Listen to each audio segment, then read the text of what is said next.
Vous êtes capable de danser pendant 3 heures. La moine voit balle. Il faut vous entraîner encore. Encore un peu d'entraînement. Amen. Amen. Alléluia. Ce matin, nous allons parler du péché. Juste un minute. Le péché. Qu'est-ce que c'est? Et pourquoi? Le péché.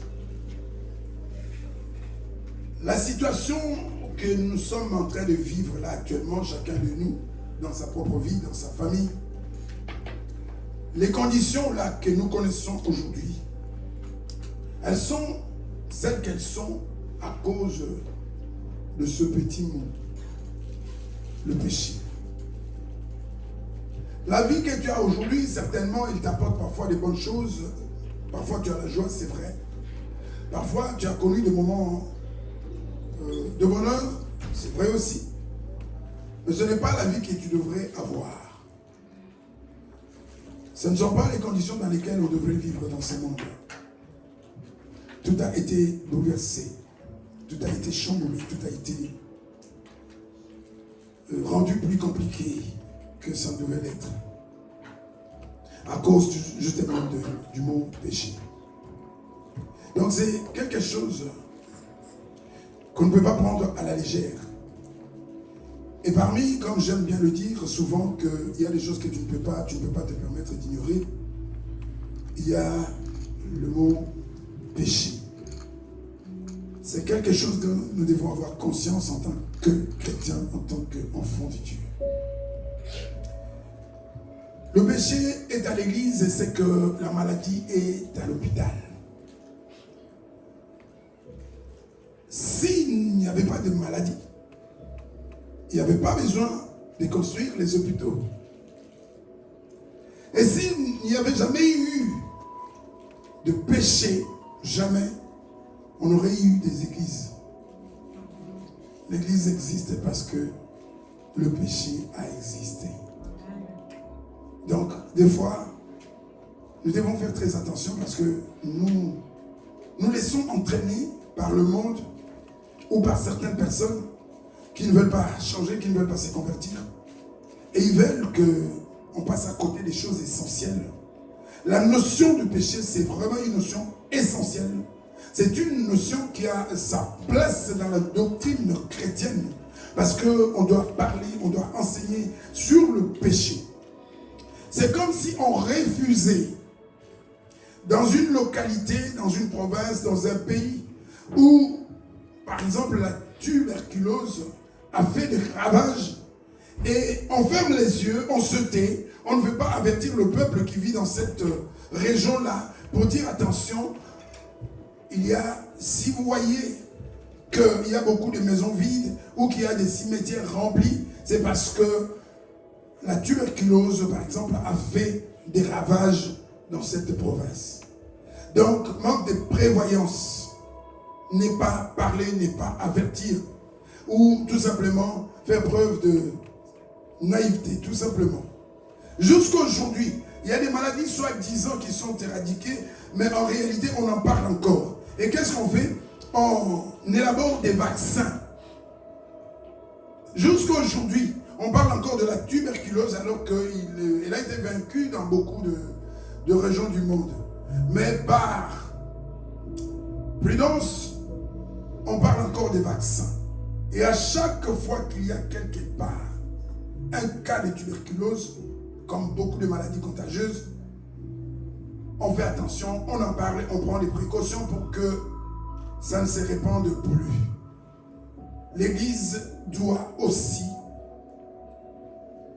faire attention, parler, avertir le monde et surtout les membres de l'Église par rapport au danger que représente le péché. C'est un poison pour notre vie.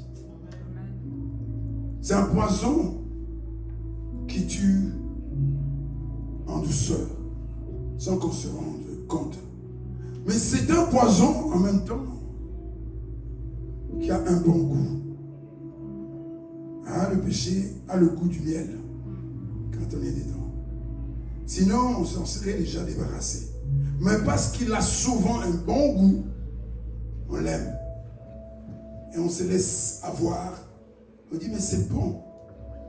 Dans le jardin d'Éden, le fruit, manger le fruit alors qu'il était interdit, c'était quelque chose de bien. Quelque chose qui a attiré.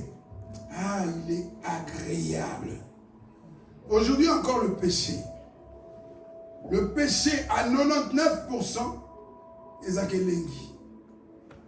Amen. Voilà, c'est-à-dire que ça, un très bon goût, le péché. Là où nous sommes, là, chacun voit son péché mignon. Il n'est pas prêt. Ah, comment est-ce que je vais arrêter? Quand tu passes la nuit au carré, est-ce que tu es en colère? Quand tu passes la nuit au carré, est-ce que tu es en colère? Quand tu passes la nuit dans une boîte de nuit, est-ce que tu es en colère? Non. Est-ce que tu n'es pas content? Tu ne voudrais pas que la nuit dure encore. Pourquoi? Zouk. Bien. Mais à la sortie le matin. Est-ce qu'il y a quelqu'un qui aime la vérité ce matin? Amen. Amen. Donc le péché, c'est quelque chose contre laquelle on doit mettre l'église, ou surtout les enfants de Dieu, en garde. Pourquoi? Parce que ça fait déjà des dégâts. Ça détruit le monde. Le péché a détruit le monde. Beaucoup de gens vont travailler, mais je sais qu'on n'aime pas trop. Imagine que si tu peux avoir l'argent que tu as là, le salaire que tu as à chaque fin du mois, sans travailler, est-ce que tu vas te lever à 6 heures pour aller travailler? C'est à cause du péché que nous sommes obligés d'aller faire parfois le travail qu'on n'aime pas. Que tu es obligé de travailler pendant 8 heures alors que toi tu voudrais peut-être juste pour t'amuser, pour ne pas t'ennuyer, juste dans un jardin, passer un peu de temps comme ça, à ton aise, à ton rythme. Mais aujourd'hui, à cause du péché, on se réjouit le travail. Mais on ne fait pas le travail qu'on aime, on fait le travail qu'on est obligé de faire. Pourquoi? Parce que le système, le monde, il est comme ça. À cause de quoi? Du péché. Le péché a fait des ravages. Il a détruit le monde. Le péché a abîmé les relations humaines dans le jardin d'Éden. Aujourd'hui, on s'est plaint. Il y a des méchantes femmes, il y a des méchants hommes. Mais en réalité, sans péché, l'Iba les accueille l'église. Sans le péché, là, le mariage, c'était quelque chose de... Mais à partir du moment où il y a eu le péché, c'est là que les choses ont commencé à changer. Parce que tu as mangé, femme, les problèmes vont commencer dans ta vie. Tes problèmes, tu sais d'où ils viennent? Du péché, dans le jardin d'Éden. Parce que tu as mangé. Et l'homme aussi des problèmes. La nature a été corrompue à cause du péché. Il n'y avait pas des épines. On n'avait pas besoin des engrais chimiques. Lisez vraiment bien Genèse. Vous allez voir. Tout a changé. En France, Mayotte, une île ravagée complètement. J'ai vu une vidéo en direct. Comment les toits des maisons s'envolaient. Comment les gens étaient tétanisés. En direct, comme ça, tu vois. Un hôtel, comment le toit s'enlève et plane dans les airs. C'est à cause du péché. Dieu n'avait pas fait les choses pour qu'elles soient ainsi. Les divorces, c'est à cause du péché. Les morts nés, c'est à cause du péché. Est-ce qu'on va rester indifférent? Malgré ça, les dégâts déjà causés, le péché continue à faire des ravages. Alors que nous avons des meilleures perspectives, alors que le Seigneur a pris les choses en main, il a envoyé son Fils, c'est pour que l'avenir soit différent. Mais le péché, l'épouvantail du péché est toujours là. Et donc l'Église doit en parler et doit mettre en garde. En garde contre le péché. C'est quelque chose que, consciemment ou inconsciemment, on aime. alors que c'est un danger gravissime pour les enfants de Dieu. Il n'y a pas de plus grand danger que le péché. L'accident de circulation, c'est bien, tu peux en mourir ou tu peux devenir handicapé. Même si je devenais handicapé à cause d'un accident de circulation, je sais que quand le Seigneur reviendra, je serai rétabli. Amen. Si je suis en Christ. Amen. Même si je perdais la vie dans un accident, je sais que si je meurs en Christ, je reviendrai à la vie et je serai enlevé. Tout ce qui peut m'arriver est rien à côté de ce que le péché peut faire. Le péché peut te détruire éternellement, définitivement. Le péché peut faire que il aurait fallu même que tu ne naisses pas pour l'éternité, que tu regrettes d'être venu au monde. Et donc l'Église, entre autres choses, avec l'amour, parce que l'Église doit parler aussi de l'amour de Dieu et de l'amour que nous devons avoir pour lui et pour les autres. Le péché a aussi sa place. C'est une notion qui a sa place dans l'Église. Si aujourd'hui on interdit de parler du péché dans l'Église, il n'y a plus d'Église. La modernité a fait qu'on a tout relativisé. C'est pourquoi on a aujourd'hui des notions, on a créé des notions genre intégrisme, radicalisme, toutes ces choses-là. Non, il n'y a pas de radicalisme. Avec Dieu, il avait dit, tu ne manges pas. Parce que si tu manges, tu mourras. Donc devant l'homme, devant toi et moi ce matin, il y a la vie et il y a la mort. Si c'est ça le radicalisme, gloire à Dieu. Je le bénis. Parce qu'il n'y a pas d'autre chose. Quand nous sommes là, nous sommes à l'école pour apprendre que dans la vie, tout se terminera par le bonheur total ou alors quoi? C'est ça la réalité. Et c'est ça, ce n'est pas à l'école qu'on apprend ça. D'ailleurs, le monde fait tout. Le système mondial fait que ces notions-là de péché, on n'en parle pas. On ne veut pas qu'on en parle. On fait tout pour étouffer ces choses-là. Pourquoi? Parce qu'elles sont destinées à réveiller l'esprit des enfants de Dieu, à les avertir. Et le monde ne veut pas qu'on soit averti. C'est comme ça que on nous a complètement noyés dans le relativisme, dans le subjectivisme. Et donc, non, le mal et le bien aujourd'hui selon le monde, le mal c'est le mal. Tout ce qui ne plaît pas à Dieu c'est le mal. Aujourd'hui le mal est relativisé. L'homosexualité est relativisée. Ce n'est pas un mal, pourquoi? Parce que le monde l'a adopté et on en fait la publicité. On encourage. Aujourd'hui, tu vas à l'hôpital, tu sors avec ton enfant, tu vois bien que c'est un garçon, qu'il a un sexe masculin, et on dit non, non, il ne sait pas encore ce qu'il est vraiment, ce qu'il veut être. Attends qu'il ait 14, 15, 16 ans, comme ça il décidera si c'est un homme, c'est une femme. Est-ce que vous voulez que je parle? Oui. Est-ce que c'est compliqué de savoir si c'est un homme? Attends, est-ce que c'est compliqué? Vous voyez à quel point on nous prend pour des idiots.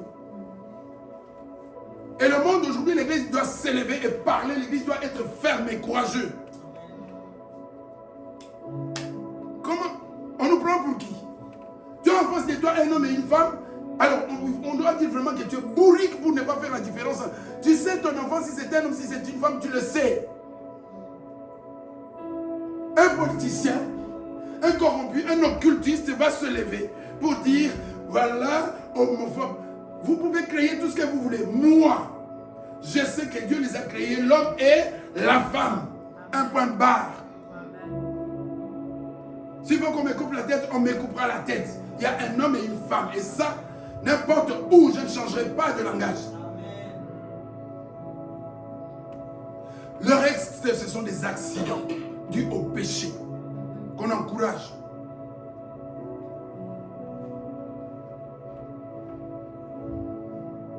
Qui ne sait pas faire la différence entre un homme et une femme ici? Qui ne sait pas faire la différence ici entre un homme et une femme? Ah, moi je ne sais pas. Carla, toi tu es quoi? Tu es une femme? Ah. Vous voyez le monde? C'est pour quand on parle du monde, vous n'êtes pas du monde. Et n'aimez point le monde, c'est ça. Quand on dit n'aimez point le monde, on ne peut pas aimer le monde. Le monde qui vous prend pour des enfants, comme si nous avions seulement un mois, comme si nous venons de naître et qu'on doit tout nous apprendre. Ce n'est pas parce que quelqu'un devient politicien qu'il va m'apprendre qu'il est plus intelligent. Ce n'est pas parce que tu es politicien que tu es plus intelligent que tout le reste de l'humanité. Ils se prennent pour de qui? Ce n'est pas parce que tu deviens président de la République que tu es plus intelligent que tout le monde. Que tu es politicien, que tu es Macron, que tu es Bush, ou je ne sais pas quoi, que tu es plus intelligent, que tu vas nous apprendre à faire la différence entre un homme et une femme. Moi, même si c'est la nuit, même si c'est dans un trou noir, entre un homme et une femme, hein, même les yeux fermés, Naïbi, oh, qu'est-ce que tu nous racontes là? C'est pour nous réveiller, parce que tu es là, tu écoutes les discours, les gens qui viennent, ils parlent bien, ils argumentent. Ce n'est pas parce que tu donnes des arguments que tu dis la vérité. Le péché, ça reste le péché, selon Dieu. C'est ça être chrétien, c'est être en marge du monde. Ce n'est pas se conformer au monde, au siècle présent. C'est parfois boucher les oreilles, ne pas les écouter. Ah oui, si tu es chrétien, sache que tu es obligé parfois de ne pas écouter ce que le monde dit. Tous les discours du monde, il ne faut pas les écouter.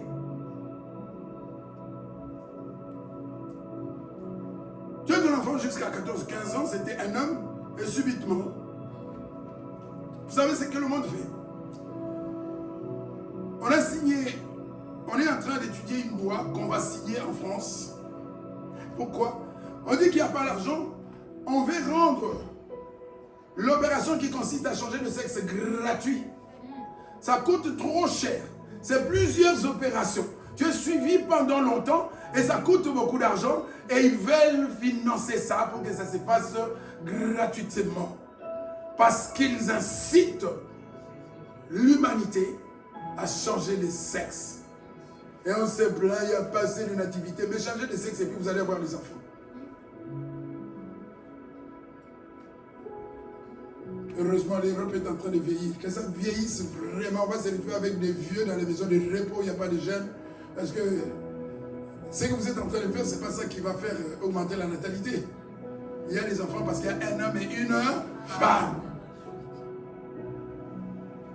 Vous voyez? Gratuit. C'est parce qu'ils n'ont rien à faire avec l'argent. On veut financer. Qui veut changer de sexe ici? On commence à eux. Hein? Je ne me sens pas bien dans... Je ne suis pas... Ce n'est pas mon genre. Ton genre, c'est quoi? Vous avez besoin de mettre beaucoup. Hein? Ah oui. C'est spirituel. C'est pas possible. Un garçon de 15 ans, tu dis, je me sens pas bien. Le garçon de l'homme Musk est devenu une fille. Avec papa, fini, on n'en parle pas. Moi, si tu fais ça, on ne parle plus. Ah, tu ne vas pas devenir un homme. Je ne sais pas. Je ne sais pas. C'est quelqu'un qui a changé de sexe, peut se repentir. Je ne sais pas. Ça, c'est compliqué. Ça me dépasse un peu. Je ne sais pas. Aucune idée. J'y ai jamais pensé. Toi, tu étais un homme, tu es devenu une femme. Bon, maintenant, tu vas te repentir. Tu vas faire comment? Amen. Attention le monde, parce que les choses changent. Et on était avec Wendy et puis tu croises Wendy et là. Ah, tu sais quoi? Je m'appelle François. Oh, depuis quand tu t'appelles François? Amen. Tout ça, c'est le péché. Nous allons voir 5 ou 6 points importants sur le péché pour s'en méfier. Ces points sont, retenons ce point-là, c'est des choses peut-être que nous connaissons déjà, mais que nous négligeons. Toujours dans parfois les suivis, quand on discute avec les gens, une personne me dit, on étudiait Romains 12, la personne me dit, ah oui c'est vrai, j'ai jamais vu les choses comme ça, je n'ai jamais réfléchi à ça. Je dis, ah, voilà d'où vient le problème. C'est vrai que tu es une femme ou un homme, C'est vrai que tu es marié ou que tu es célibataire, tu es conscient que tu n'es pas marié. Tu es conscient que tu es marié. Tu es conscient que tu es un homme. Tu es conscient que tu es une femme. Mais il faut être encore plus conscient que tu es chrétien ou que tu ne l'es pas. Ah oui, je ne pensais pas comme ça. Je n'y pensais pas souvent. Oh, toi, tu vis ta vie sans savoir que tu es chrétien ou chrétienne. C'est là le danger. Tout ce que tu fais, tu dois d'abord t'assurer que je vais le faire en tant que chrétien, enfant de Dieu. Tu ne feras jamais quelque chose sans être conscient que je suis une fille. Est-ce que tu peux oublier un seul instant que tu es une fille ou que tu es un garçon? Alors qu'est-ce qui fait que tu oublies que tu es un chrétien avant d'agir? Tu poses des actes et puis après... Ah mais c'est grave. Ah. Donc toi, à chaque fois, tu posais parfois des actes sans penser au fait que tu es chrétien. C'est comme ça qu'on pêche tout le temps. Avant de parler de quelque chose, avant de regarder quelque chose, tu vois sur ton téléphone les formes des Mami Ouattara, des sirènes montrées. Dans ta tête directement, je suis un enfant de Dieu, je ne peux pas regarder. C'est le réflexe que nous devons avoir. Ça doit, si ce n'est pas encore un réflexe pour toi, tout ce qui se présente devant moi, je le vois avec les yeux d'un enfant de Dieu.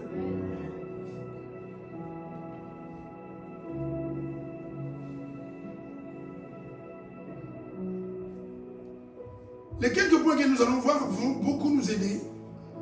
Nous y insistons, nous les rappelons parce que c'est des choses, nous nous rendons compte de plus en plus qu'on oublie ces choses essentielles qui font de nous ce que nous sommes vraiment enfants de Dieu. Le premier point se trouve dans Ésaïe chapitre 59. Retenons bien ces quelques points sur le péché. C'est un sujet vaste et il y a tellement beaucoup de choses à dire.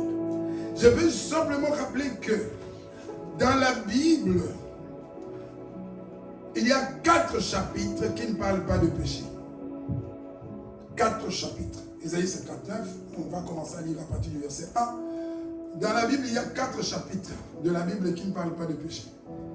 C'est Genèse 1 et Genèse 2. Pourquoi? Parce que le péché n'était pas encore entré dans le monde. C'est Apocalypse 21 et Apocalypse 22, parce qu'on sera dans un autre monde, de nouveaux cieux et une nouvelle terre où il n'y aura pas de péché. Et on n'en parle pas. Ces 4 chapitres ne parlent pas de péché. Donc 2 livres de la Bible, Genèse 2 chapitres, Apocalypse 2 chapitres. On ne parle pas de péché. Donc c'est le monde avant le péché et le monde après le péché. Nous sommes au milieu. Partout, on fait allusion au péché. Nous avons connu à travers Adam et Ève ce monde sans péché. Et notre aspiration la plus profonde, c'est de vivre ce monde, l'autre monde sans péché. Retrouver ce qui avait été perdu dans le jardin d'Éden. Le péché, comme donc des petits titres, des petits sujets, le péché te sépare de Dieu. Sache qu'en péchant, tu t'éloignes petit à petit de ton Créateur. Déjà dans le jardin d'Éden, qu'est-ce qui a fait que l'homme et la femme se sont cachés, éloignés de Dieu? Parce qu'ils ont péché. Ils étaient amis. Ils aimaient la présence de Dieu. Ils attendaient impatiemment la présence de Dieu. Ils savaient qu'il va passer. Viens à l'histoire au lécalé de Moko. Après le péché, viens au Nagoya. Comprenez? Donc ça change d'attitude. Tu aimes bien quand ton père rentre à la maison. Mais quand ça ne va pas, tu n'attends plus le retour de ton père. Tu vas te cacher. Tu vas te cacher dans la chambre. Tu dors. Pourquoi? La présence de ton père commence à t'embêter. Pourquoi? Parce qu'il y a un souci. Ésaïe dit, j'aime bien le premier verset aussi, c'est bien.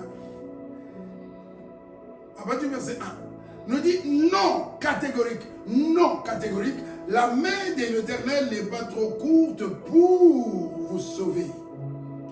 Nous prions ici. Nous nous attendons à Dieu. Nous demandons des choses.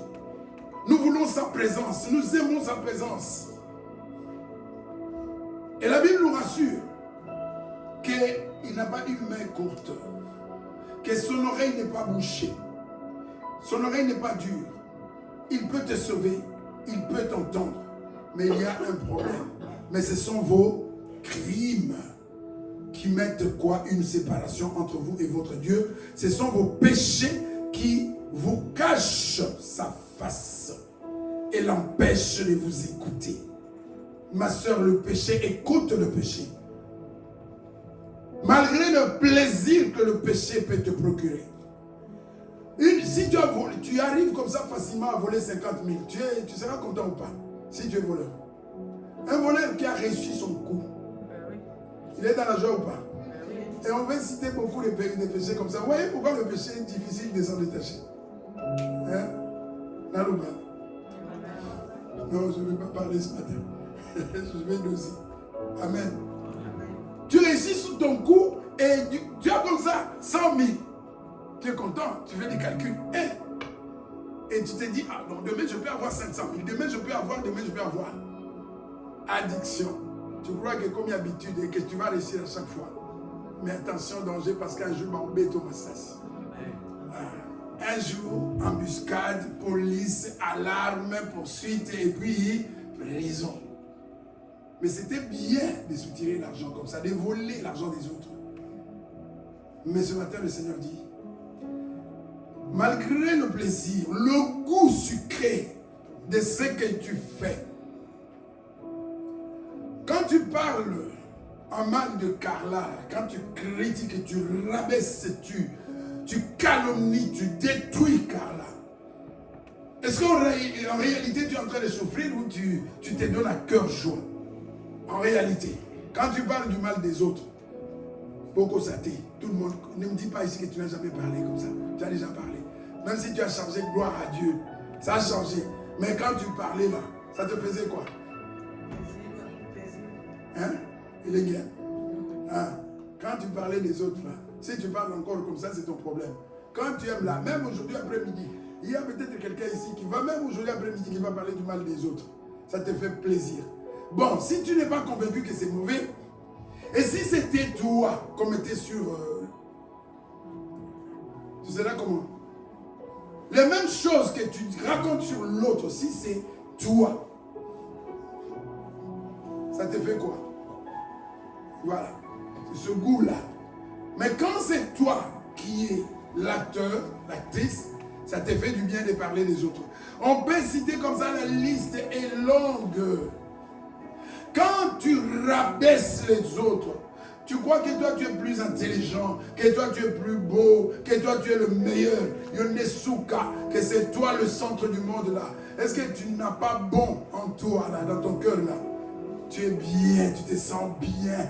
Tu crois que tu es réellement, tu es en train, bien que ça soit des rêves, croire que je suis le meilleur, tu es dans tes rêves, tu crois que c'est bien, ça te fait du bien, mais en réalité c'est juste des rêves.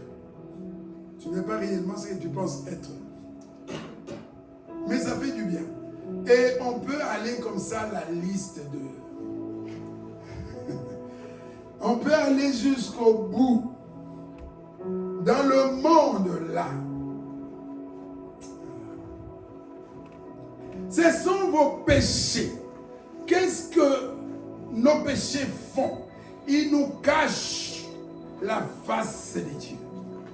Dieu est là. Dieu n'a pas changé de place. C'est ce qu'on dit souvent. Mais qu'est-ce qui se passe? Pourquoi il ne se manifeste pas? Pourquoi il y a moins de miracles ou pas de miracles? Non, parce que le péché cache la face de Dieu.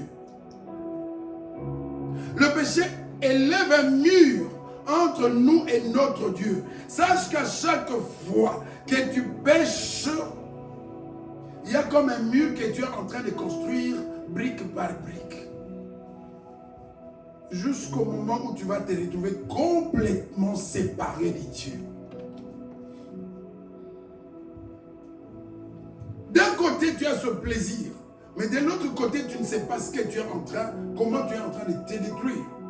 Comment tu es en train de fermer la porte. Comment tu es en train de t'éloigner de la source de toute vie.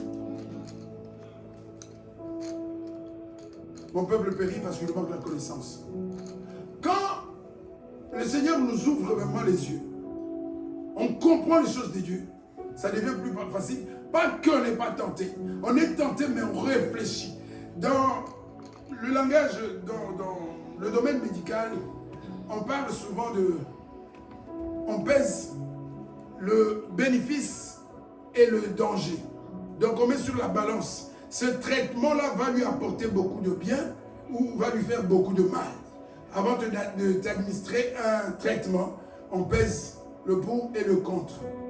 Même s'il y a des risques, mais si tu peux avoir bénéficié de beaucoup de bien, guérir, mais en attrapant quand même certaines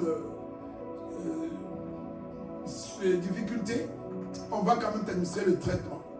Et quand nous péchons, mesurons, mettons sur la balance les avantages et les désavantages. Le plaisir du présent en face de l'éternité, en face du Seigneur, à toi de mesurer. Chaque péché t'éloigne de Dieu.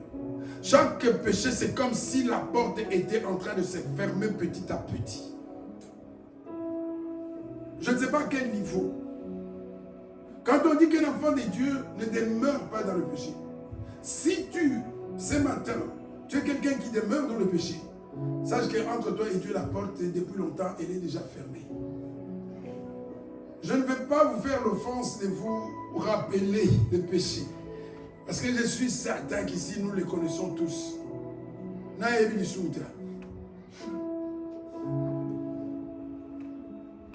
Chaque péché, c'est comme si tu étais en train de petit à petit pousser la porte.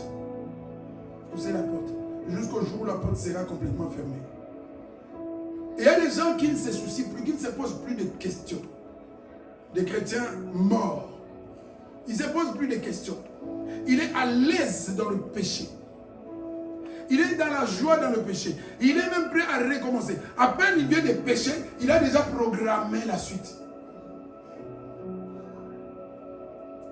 Là, c'est fini. Il y a un problème. Les péchés nous cachent la face de Dieu et empêchent Dieu de nous écouter. Des choses importantes. Tu viens à l'église, tu pries, tu sors, tu vas pécher. Ce matin, je t'apprends que tu fais un travail de cochon parce que tes prières, Dieu ne les écoute pas. Aucun bishop n'a été raconté les histoires.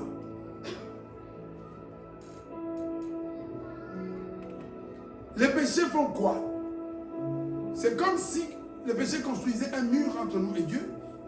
Comme ça, ici, il y a des fenêtres. Donc Dieu, petit à petit, va se retrouver derrière le mur et nous de l'autre côté. Et petit à petit, on va insonoriser notre univers et l'univers de Dieu de telle façon que Dieu ne nous écoute plus. Nous crions. C'est là qu'on dit, le plus important, ce n'est pas de crier. Le plus important, ce n'est pas de se coucher par terre. Le plus important, ce n'est pas de sauter comme le prophète de Baal. Rien. Tu peux te blesser, tu peux faire tout ce que tu veux mettre. Ça ne change rien. Grandissons. La prière, c'est à la fois difficile et à la fois simple. Moi, j'aime cette parole qui dit, quand le juste crie, la Bible dit, quand le juste crie, et celui qui n'est pas juste quand il crie.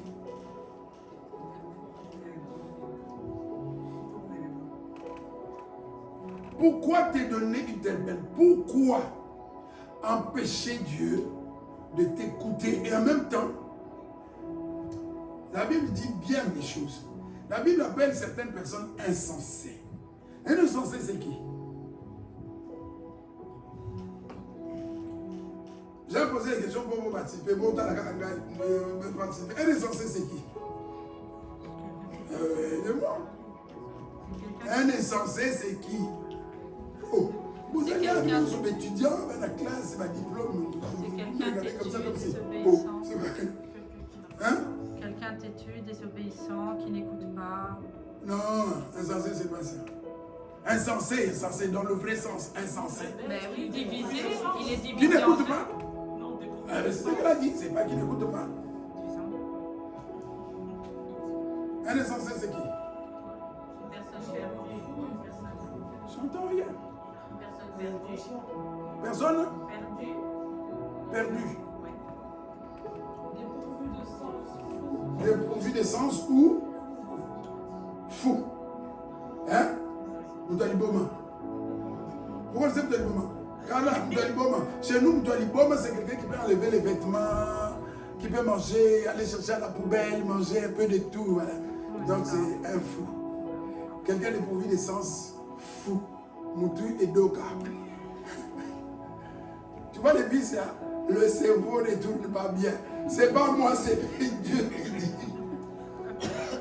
Pourquoi? Et c'est vrai. Tu veux que quelqu'un t'entende. C'est ça le comportement que nous avons parfois. Tu veux parler à quelqu'un. Mais en même temps, tu fais tout pour que la personne ne t'entende pas. Hosanna. Regarde le matin. Tu veux dire quelque chose à Kétia. Mais entre-temps, pendant que tu es en train de parler, tu es en train de courir, tu t'éloignes de Kétia. Attends, ça ne va pas, non? C'est ce que nous faisons. Nous faisons tout pour que Dieu ne nous écoute pas.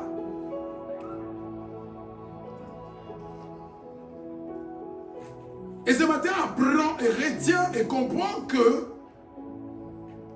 chaque désobéissance met Dieu dans l'impossibilité de t'écouter, de te répondre, de s'intéresser à toi.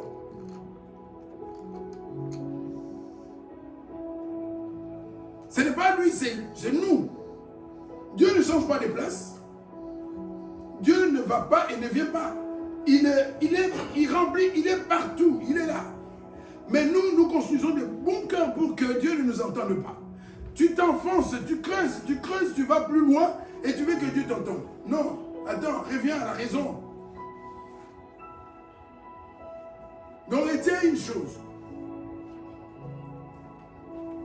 Ce qui de plus en plus donne l'impression dans le monde que Dieu a changé, c'est le fait qu'on a banalisé le péché.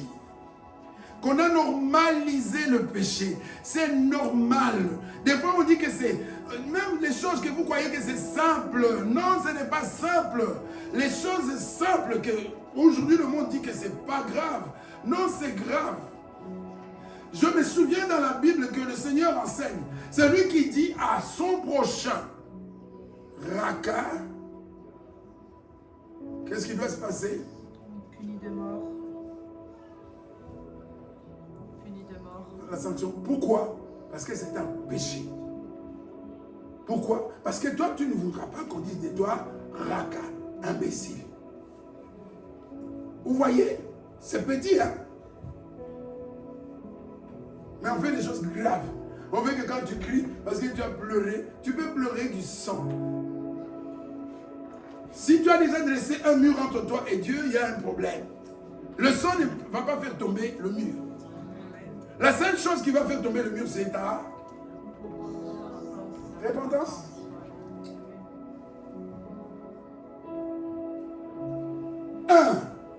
Le péché nous éloigne, nous sépare de Dieu et empêche Dieu de nous écouter. Ça, c'est un.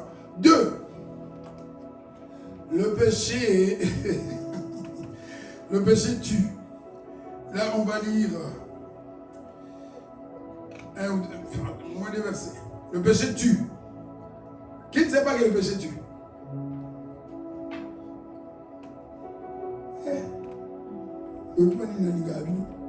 On sait que le péché tue. Mais on pêche quand même, non? Si votre organisation va bien censé, aussi. Comment tu peux boire du poison sachant que ça tue? Qui peut le faire ici? Un verre d'acide Oh, c'est bon. C'est bon la mort. Église, nous savons que le péché tue. Mais est-ce que nous avons déjà abandonné complètement le péché? Alors nous sommes qui? Ah, vous voyez que Dieu dit toujours la vérité, même si ça fait mal, mais c'est la vérité.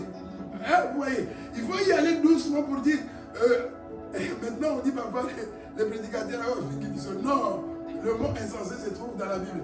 C'est lui qui écoute les paroles que je dis et ne les met pas en pratique, hein, et qui est un insensé. La Bible nous dit, bien.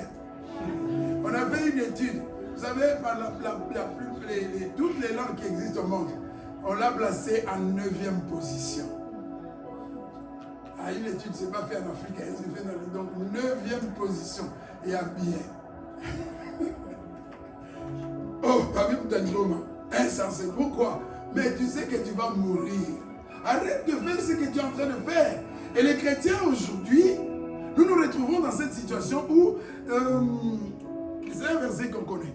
Quelqu'un peut me donner le verset? Je vais voir comment les grands enfants, des maestros, le péché tue. Est-ce que tu as un verset? Ah, ce que j'aime avec vous, c'est parce que vous murmurez. Oui? Merci. Diplôme. Romains 6, 23. Oui, mais j'ai dit qu'il y a des versets qu'il faut connaître parce que chaque thème a son grand verset. Romains 6, 23. Le péché tue. Mais pourquoi est-ce qu'on trouve encore le péché dans l'église? Et aujourd'hui même, on est en train de parler du péché. Quelqu'un va sortir et il va aller pécher encore dans le corps.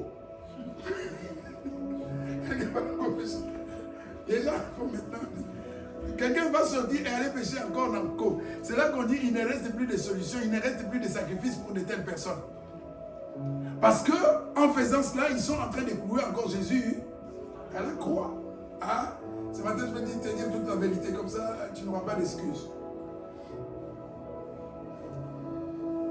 Romains, chapitre 6, verset 23. Et on donnera aussi un autre verset. Le verset 23. La Bible dit ceci, la partie A. Le salaire du péché, c'est la vie. A.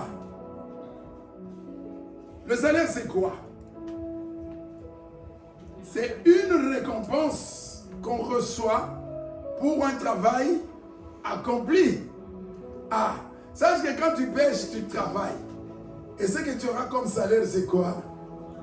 Liwa. Et quel travail tu fais? Encore une fois, ça montre que nous sommes insensés. C'est pas possible. Toi, tu travailles, sachant que on va te payer avec quoi? La mort. Pas la mort juste que la mort qui concerne tout le monde. Parce que la mort physique, c'est tout le monde. Mais il y a la mort qui ne concerne pas tout le monde. Ceux qui sont en Christ, eux, ils n'ont rien à voir avec cette mort-là. Mais tu le fais quand même.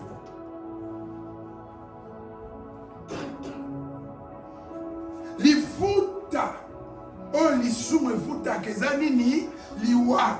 Ah, ma Bible, l'ingala là derrière, là, j'ai raison. Le salaire que tu mérites à chaque fois que tu pêches, c'est quoi? C'est la mort. Depuis le jardin d'Éden, le jour où vous en mangerez, qu'est-ce qui va se passer? Vous mourrez. Et quelqu'un vient avec un deuxième évangile. Non, vous ne mourrez pas. Aujourd'hui, c'est la même chose. Cet évangile-là n'a pas disparu. Quand l'église parle, tu sors, quelqu'un d'autre parle. Mais le danger aujourd'hui, c'est quoi? C'est que sur Internet ou dans le monde ou dans les églises, tous ceux qui parlent, ils ne parlent pas au nom de Dieu. Les envoyés, la personne, le serpent, là, c'est lui qui était derrière le serpent. Aujourd'hui, il est aussi dans le monde, derrière beaucoup de gens. Et il te parle aussi. Vous savez que aujourd'hui, tu parles des deux péchés. Et le monde nous dit dans l'église, ça c'est des choses que nous avons vécues, des questions que nous recevons. La Bible parle de l'impudicité et de l'adultère. Et on dit que cela c'est un péché. Partout où les péchés sont cités, partout où on dit que ces gens-là ne vont pas entrer dans le royaume des cieux, il y a l'adultère et l'impudicité. Mais un chrétien ou une chrétienne va te poser la question, c'est écrit où? Dans ton cerveau. Mais c'est non, ton cerveau, il est déconnecté. C'est quoi l'adultère? L'adultère, c'est quoi? Tromper sa femme. Pas seulement sa femme, bonne. Son mari aussi. Ah, tu vois, ça ne peut pas, hein? Sa femme ou son mari. Oh, tromper sa femme ou son mari. Et l'impudicité, c'est quoi? Ça, c'est plus vaste. Ouais, en mariage. Hein? Avoir une relation. Alors, comment un chrétien va te poser la question, c'est écrit où? Il veut qu'on écrive quoi? Non, mais sincèrement. Et parfois, c'est même pas quelqu'un qui vient d'arriver, c'est quelqu'un qui est là depuis longtemps, qui connaît quand même la doctrine de l'église. Ça montre que certains sont là sans être là avec nous. Moi, je vous ai dit, quand tu viens parler, sache que il n'y a pas que ce que tu dis. Il y a aussi ce que tu ne dis pas. J'apprends aussi de ce que tu ne dis pas. Parce que souvent, là, on ne se livre pas. Il y a des choses que la personne dit et il y a des choses que la personne cache. Et surtout, au travers de ce que tu dis, moi, je veux apprendre ce que tu n'as pas dit.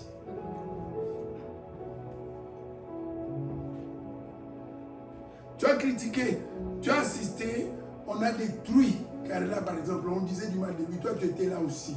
Tu as participé. Tu vas dire ce que toi, tu as dit.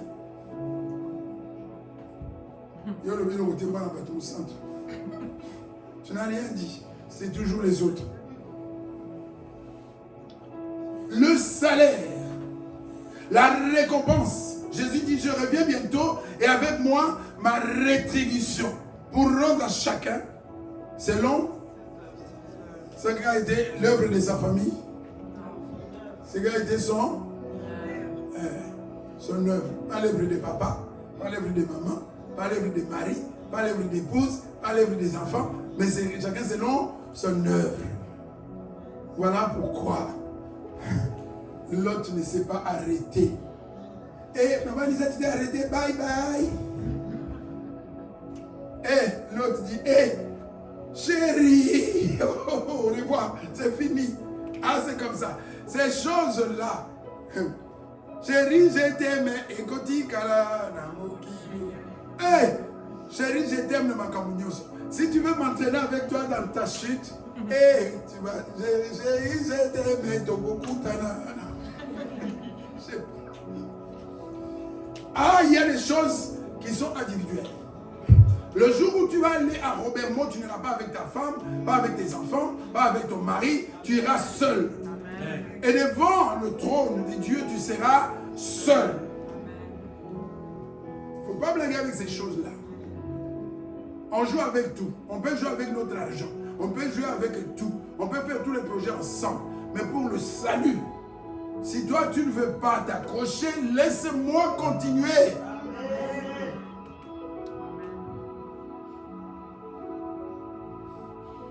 Le péché en commun. Toi tu es faible, tu veux que je sois faible. Je te tiens la main. Si tu deviens trop lourd, qu'est-ce que je fais?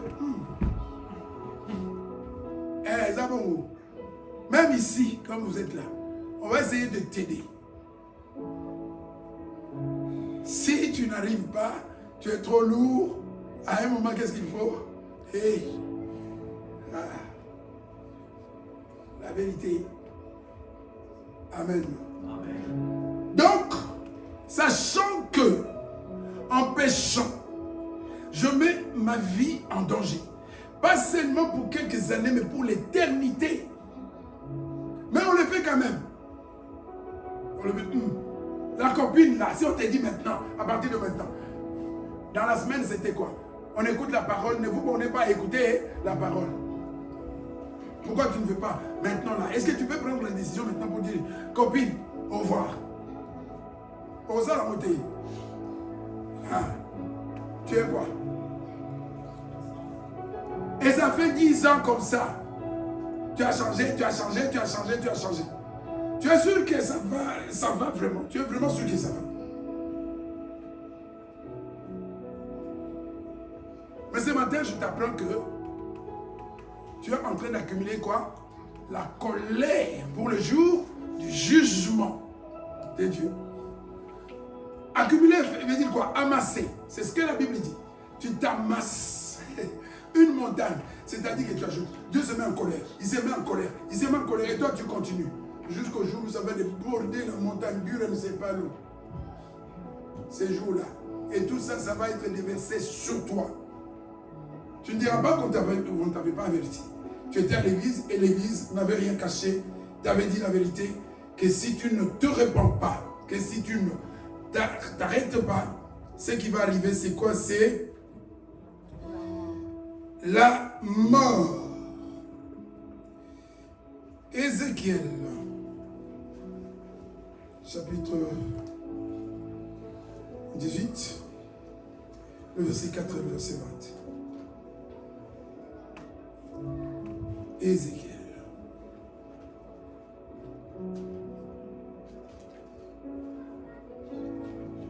À l'église, on ne parle pas des mathématiques.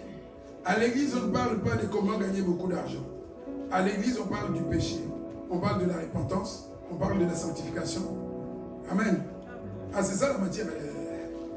La matière à l'église, c'est ça. Les histoires là, comment gagner beaucoup d'argent, comment être connu, ça, c'est pas notre matière. Nous ne sommes pas spécialistes dans ça. Ça, on laisse au monde. C'est la matière. Le monde qui doit s'occuper de ça, nous on s'occupe d'autres choses. Ézéchiel chapitre 18, verset 4 nous dit ceci. Voici, toutes les âmes sont à moi, Dieu, le Créateur. L'âme du Fils comme l'âme du Père. L'une et l'autre sont à moi. Insistance. Il précise bien. Mais l'âme qui pêche, c'est celle qui mourra. Individuel. Ta mère ne va pas mourir parce que toi tu pêches. Ah non. C'est ça la justice de Dieu. Toutes les âmes m'appartiennent. Le papa, l'enfant, les enfants, la femme sont à moi. Mais seulement celui qui commet le péché, sachant que le salaire du péché c'est la mort, celui-là, il mourra. Est-ce qu'on dit qu'il vivra? Donc en sortant d'ici, quand tu vas commencer à pécher, il faut que le mot mort tourne en boucle dans ton cerveau. Peut-être qu'avec ça tu vas dire non. Sont à moi. Mais celle qui pêche, c'est celle qui va être punie. Le verset 20.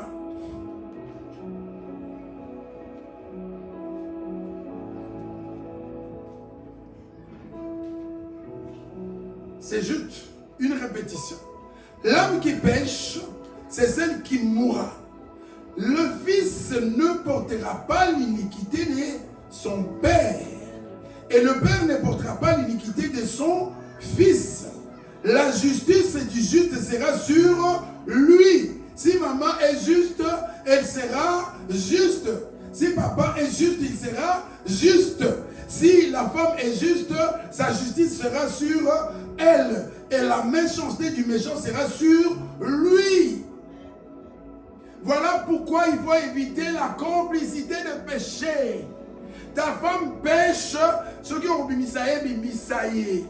Elle me dit, mais c'est pas juste. Moi je te dis, ta femme a péché, ton mari a péché, tu le caches, tu es complice du péché. Dans ce cas-là, ce sont les deux âmes qui meurent. Amen.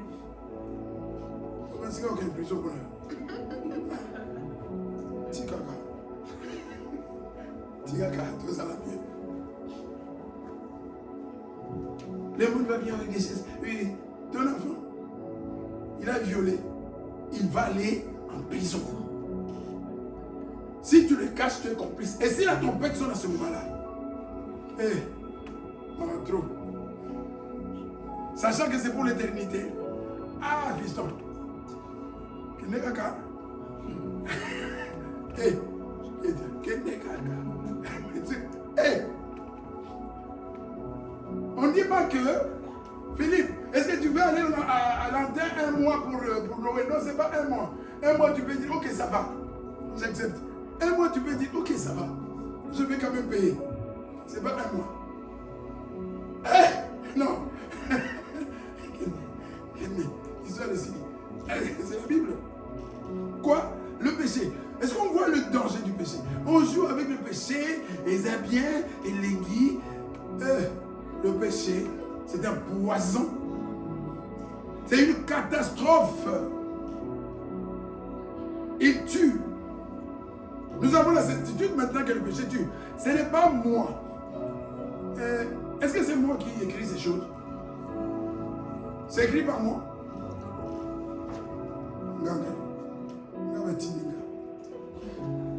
Amen. 3. Et le péché est contagieux.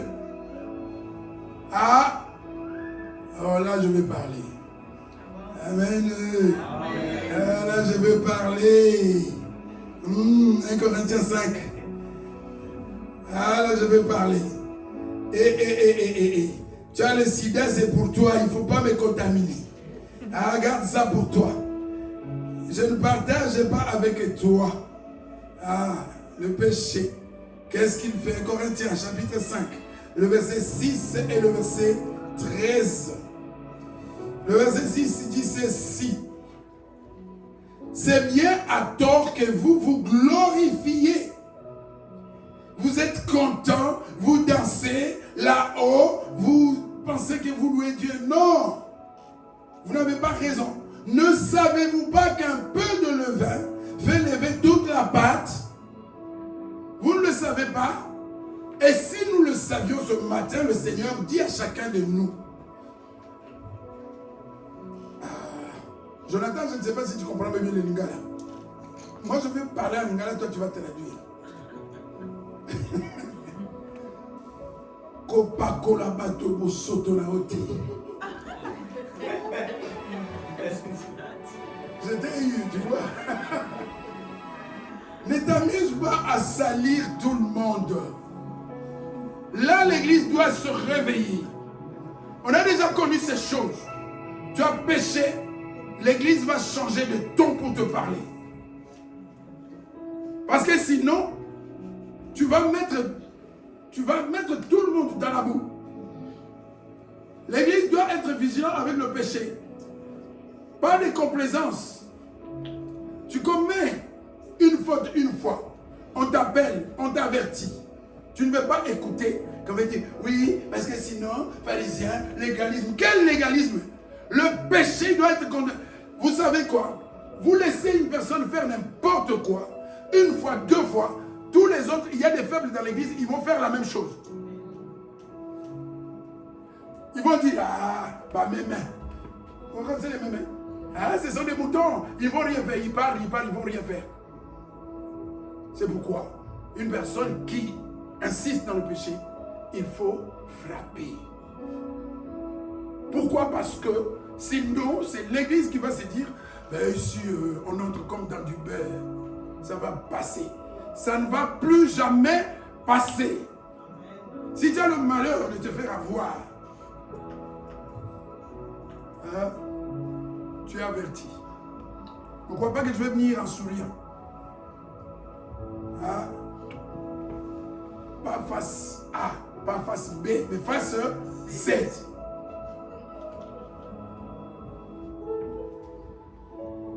C'est la Bible. Lisons bien. Vous vous réjouissez. Vous êtes contents. Alors que vous avez les gens qui font n'importe quoi au milieu de vous. C'est quelqu'un qui était impudique, qui couchait avec la femme de son père. Et vous, vous êtes là en train de danser. Alors qu'il est au milieu de vous, vous ne l'avez pas encore puni.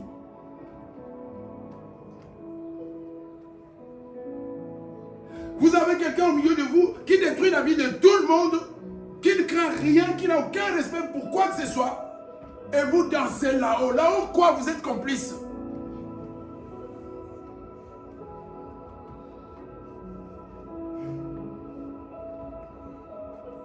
Alors, on va faire le bébé cadom, caprice. Oui, on m'a parlé. À l'église, on va te parler. Si tu ne veux pas qu'on te parle, sois correct.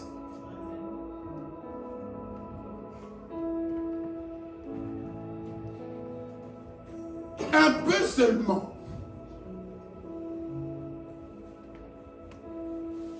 Le péché cause des troubles dans les églises. Une seule personne peut contaminer tout le monde. C'est comme un feu. Si vous voulez être efficace sur un feu, il faut l'attaquer déjà à la source. Si vous le laissez se répandre, il devient difficile à éteindre. C'est comme le péché. On laisse la calomnie se répandre. On laisse l'impudicité se répandre. J'ai discuté avec une personne. Je dis, écoute, l'église, c'est pas un endroit pour moni bébé, tout ça. Non, attends, tu viens ici. Tu sais que la soeur est mariée, que le frère est marié. On t'attrape en train de faire... ne tombe même plus dans ça parce que là, tu vas te demander si Papa John est converti ou pas. Ah oui, on a déjà eu ces choses-là. Une fois, 2 fois, ça ne passera jamais. Tu veux te marier, marie-toi. Cherche la personne qui est libre, marie-toi. Ne fais pas les yeux doux, alors on va te chasser. Voilà. On ne peut pas te permettre que tu casses un couple ici, les gens qui vivent bien, qui sont bien, et toi tu vas aller là pour faire les yeux doux. Yo, mon abbas, c'est bandade.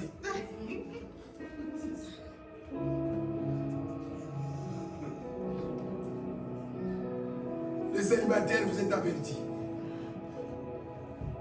La femme de l'autre, c'est la femme de l'autre. On a eu ces histoires-là.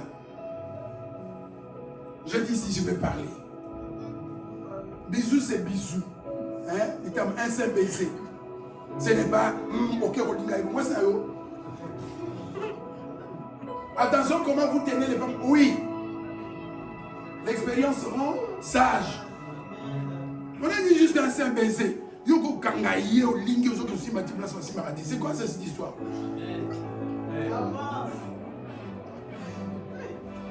Oh, parce que moi je suis tactile. N'importe quoi.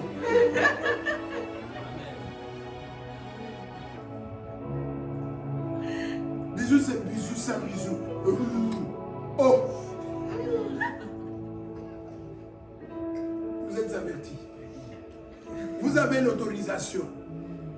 La sœur ou le frère qui n'est pas marié, nous vous donnons le droit. Si la sœur te plaît, va droit au but. Serga,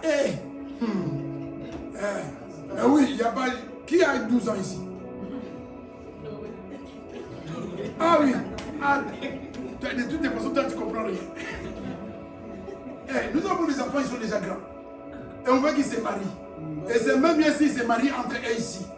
Comme ça, on va les contrôler. Et attention, on sait tirer les oreilles, on sait contrôler. Donc, si la sœur est libre, attention, on ne va pas faire impudicité. Va, c'est Ngana Ngako. Frère, moi aussi je t'aime, frère. Mais attention, ne brûlez pas les étapes. Doucement. Ça, c'est autorisé. Mais Cindy est prise. Déborah est prise. Aïcha est prise. Dozuyo, téléphone à minuit. Qu'est-ce que tu fais avec son téléphone? Pourquoi tu l'appelles à minuit?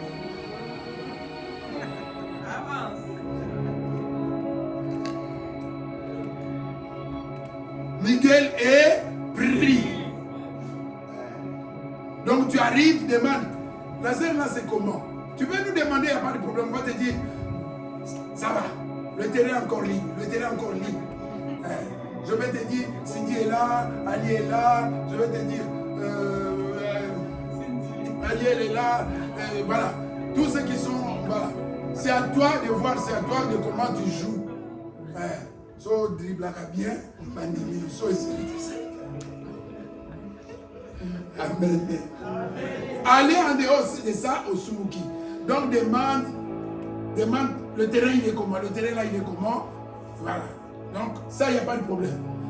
Donc ne vous réjouissez pas parce qu'un peu de levain, si on commence à jouer, tu vas tourner autour de la femme des autres, ça ne va pas, on ne peut pas être amis, et on va se fâcher, et on doit se fâcher.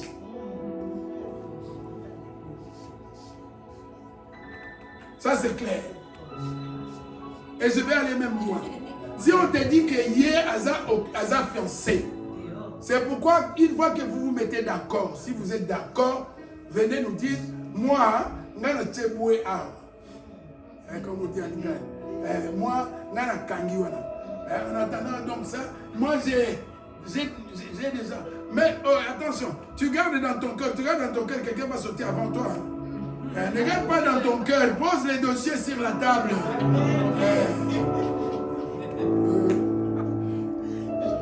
Amen. Le péché est contagieux.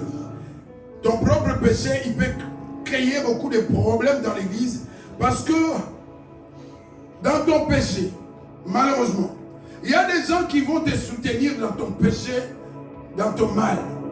Et il y a des gens qui vont être contre et ça va créer deux camps dans l'église. Vous voyez le danger? Hein? Parce qu'il y a des gens qui sont toujours prêts à soutenir leurs amis, même dans leurs bêtises. Et on va se retrouver avec deux camps. Ah mais c'est pas grave. Moi je dis que c'est grave, toi tu dis c'est pas grave. Vous voyez? Donc division dans l'église.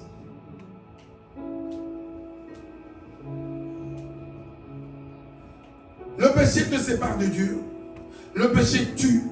Et le péché est dangereux pour l'unité dans l'église. Pour l'harmonie dans l'église. Pour l'amour dans l'église. Parce que quand le péché s'accumule dans une église, c'est comme s'il y a un voile qui est en train de s'étaler sur l'église. Ça crée un climat malsain et ce n'est pas bien pour la vie spirituelle d'une église. Donc, de grâce, ne nous mets pas dans cette situation-là.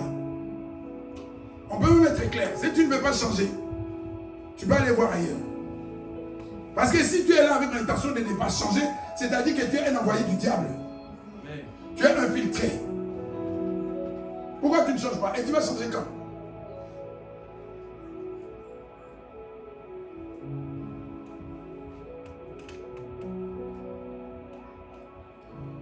Tu t'imagines un peu que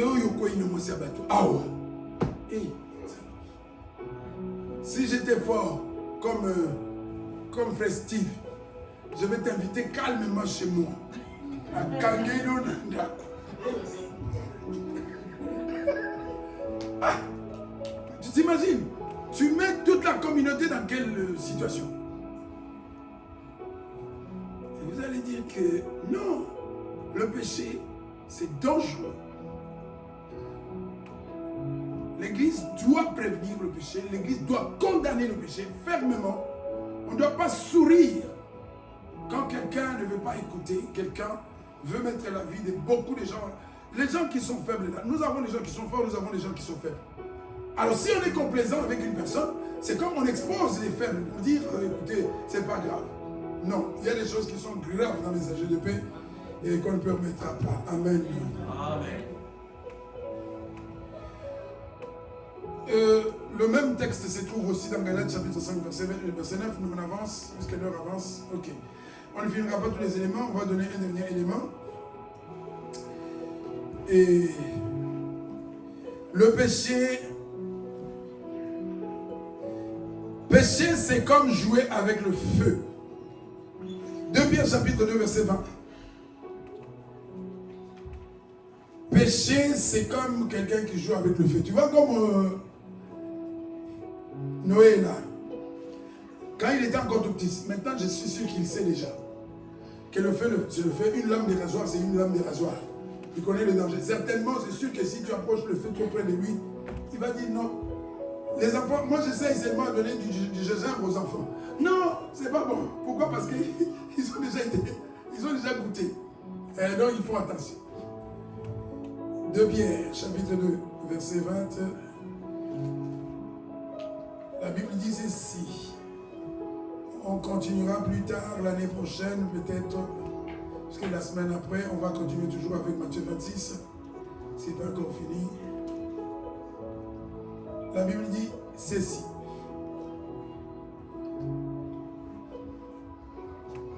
Je dis quoi? 2 Pierre, chapitre 2, le verset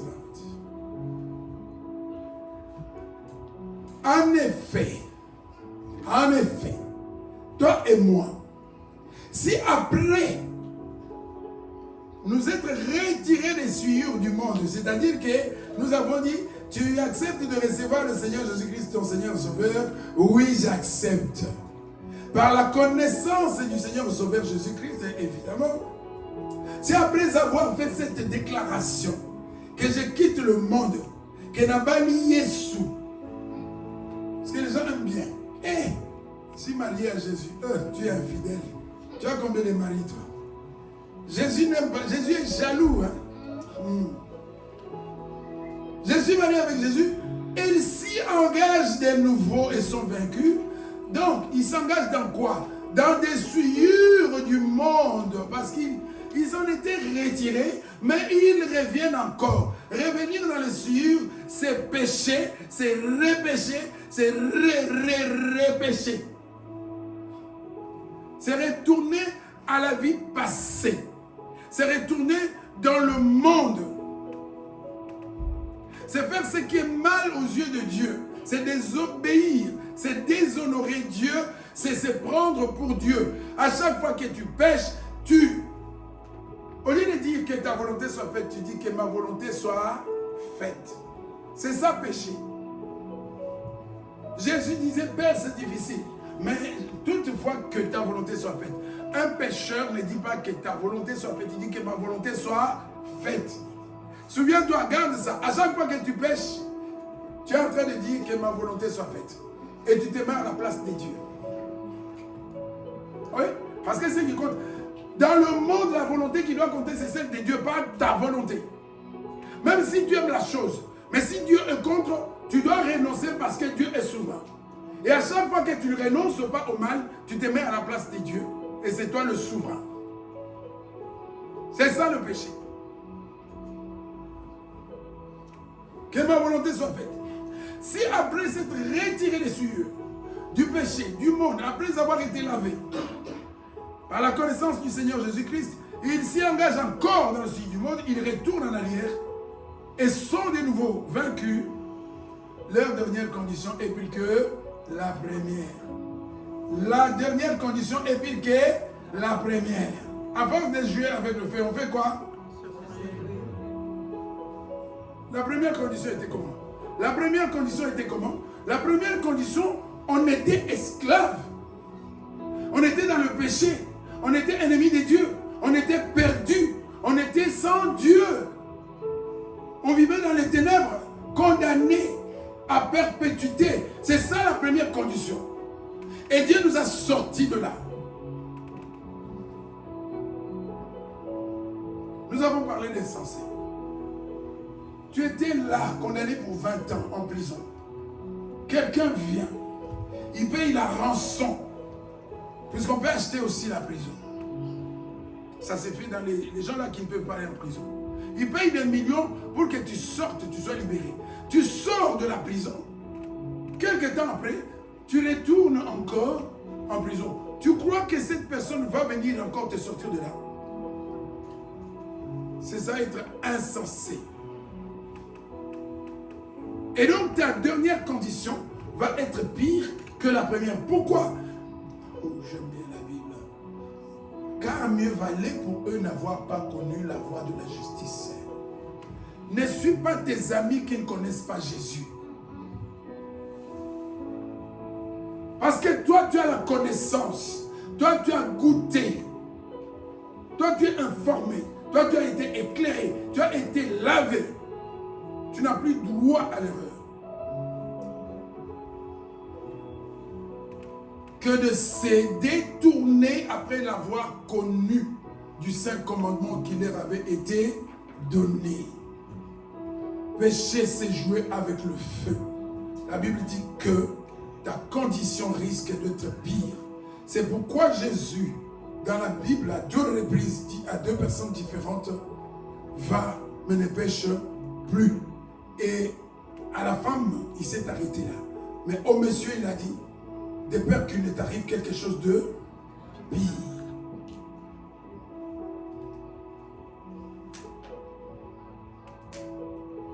Et qu'est-ce qui arrive? il va t'arriver ce que dit un proverbe vrai. Le chien est retourné à ce qu'il avait vomi. Mon Bible est Dieu. Donc en agissant comme ça, tu fais comme un chien. Et c'est le seul animal qui est capable de retourner à ses vomis. Quel est? C'est ça. Faisons un amour qui. Bon. Et puis tu retournes. C'est ça péché. La zone va bon qu'on appelle son Kéli. Comme ça tu vas être dégoûté du péché. Sache que chaque fois que tu retournes dans le même péché, tu es en train de lécher des vomis. Des choses que tu avais vomi. Et dis-toi que je suis comme un chat. Ça va, je suis sûr à 100%, ça va te revenir dans la tête. Je suis convaincu. Si tu as le courage, tu vas venir me témoigner ça. Je sais ce que je dis. Ou alors, retourner à ce qu'il avait vomi, et la truie s'est vautrée dans le bourbier. La même chose. Il leur est arrivé ce que dit un proverbe vrai, le chien est retourné à ce qu'il avait vomi, et la truie s'est vautrée dans le bourbier. Est-ce que tu veux que cela t'arrive? Est-ce que tu as compris que tu avais pris une bonne décision en acceptant Jésus dans ta vie? Est-ce que tu as compris que tu as pris un engagement pour la vie éternelle? Nous avons tous des problèmes ici comme nous sommes là. Nous avons tous des craintes comme nous sommes là. Nous devons constater. Comme nous sommes là, vous savez quoi? Je vois déjà des jeunes qui ont peur de la vieillesse. Nettoyer. Vous savez, les gens ne veulent pas vieillir. On fait tout pour être plus jeune. Tu ne seras pas jeune, tu vas vieillir. Tu vas vieillir et... c'est grave. Si ce n'est pas la vieillesse, c'est la mort. Si ce n'est pas la mort, c'est peut-être une maladie. Tu ne sais pas ce qui t'attend. Tu ne sais pas dans 20 ans ce que tu vas être. Nous avons tous des soucis, des inquiétudes, des craintes. Et Jésus, c'est l'assurance. Contre la vieillesse, il y a Jésus. Contre la mort, il y a Jésus. Contre la maladie, il y a Jésus. Contre la pauvreté, il y a Jésus. Mais les gens, je ne sais pas de quoi je parle. Jésus est la solution à tout. Parce qu'Apocalypse 21 me dit, je fais de toutes choses nouvelles. Ta maladie disparue. Tu es revenu à la mort. Ta vieillesse... si on pouvait démontrer. Imagine, on ramène Papa John à 25 ans. Cheveux tout fait. Je t'ai déjà montré la photo. Cheveux. 25 ans. Toi, tu me proposes quoi? 1 million? En tout cas, je prends Jésus. Les 1 million ne vont pas ramener 25, ils ne vont pas me ramener à 25 ans. Et alors? Donc, à chaque fois que tu feras le choix, dis, ton plaisir que tu me proposes là, la danse là, je ne sais pas, l'argent là, le vol là, tout ce que tu me proposes là, ça ne va pas résoudre tous mes problèmes. Je m'accroche à Jésus parce que lui, il va résoudre tous mes problèmes. Et je vous recommande Apocalypse 21. Pas de douleurs, pas de cris, pas de morts. Parce que toutes les anciennes choses auront disparu. La jeunesse. Vous savez, avec Jésus, pas de make-up. C'est moins de travail. Pas de temps perdu devant le miroir, tout cela. Une beauté qui n'existe pas dans ce monde. C'est ça qu'il propose. Venez à moi parce que je vais vous rendre beau. Je vais vous rendre belle. Je vais vous donner la santé. Je vais vous donner le succès et la vie pour l'éternité. On y va proposer au lit. L'homme à côté, la femme à côté et Jésus devant toi, il t'appelle. C'est ça Jésus. Sauf que tu n'as pas compris. Le jour où tu vas comprendre, Jésus ne te propose même pas. Avec Jésus, tu n'auras même plus besoin de mariage. Vous savez quoi? Nous sommes accrochés. Tu as besoin de mariage maintenant, là. Peut-être pour encore 10 ans ou pour 15 ans. Mais après, tu n'auras pas besoin de mariage. Et avec Jésus, c'est ça. Ah oui, le mariage, maintenant là, c'est peut-être pour 20 ans. Même 30 ans. Si tu veux 50, on te donne encore 50 ans, mais ça sera fini et ça passe vite. Jésus, c'est l'éternité. L'éternité, mes frères et sœurs. Réfléchissons. 2 fois. Devant la tentation, réfléchissons 2 fois. Qu'est-ce que toi tu me proposes? Jésus me propose la vie éternelle, la santé, le bonheur, la jeunesse, tout. Un monde dépourvu des banques. Toi tu me proposes quoi? Commence à poser toujours des questions. Tu me proposes quoi? Parce que Jésus me propose autre chose. Amen. Amen. Soyez bénis.